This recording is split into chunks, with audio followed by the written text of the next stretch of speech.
Langston Hughes was born on February 1st, 1902, in Joplin, Missouri.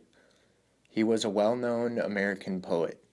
Mr. Hughes was also one of the earliest innovators of the then-new literary art form called jazz poetry. Of all of his works of art, the Weary Blues poem is one of the top 3 of his best works and is one of his most renowned poems still today. Let us take a look at this strong piece of poetry. The Weary Blues by Langston Hughes. Droning a drowsy syncopated tune, rocking back and forth to a mellow croon, I heard a Negro play. Down on Lenox Avenue the other night, by the pale daub parlor of an old gas light, he did a lazy sway, he did a lazy sway, to the tune of those weary blues. With his ebony hands on each ivory key, he made that poor piano moan with melody. Oh, blues! Swaying to and fro on his rickety stool, he played that sad, raggy tune like a musical fool. Sweet blues, coming from a black man's soul. Oh, blues! In a deep song voice with a melancholy tone, I heard that Negro sing, that old piano moan. Ain't got nobody in all this world, ain't got nobody but myself. I'm trying to quit my frowning and put my troubles on the shelf. Thump, thump, thump, went his foot on the floor.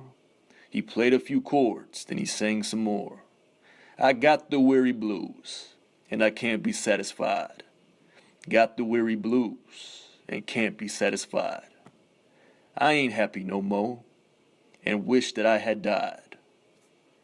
And far into the night he crooned that tune. The stars went out, and so did the moon. The singer stopped playing and went to bed, while the weary blues echoed through his head. He slept like a rock, or a man that's dead. The Weary Blues starts out with the primary narrator observing a Negro man playing the piano and singing a blues tune a couple nights ago. This scene takes place late in the night in a Harlem club on Lenox Avenue, a hotspot for the Harlem Renaissance movement. This poem incorporates 2 different voices, the person who is observing and the person who's actually playing. The rhyme scheme doesn't follow a strict pattern.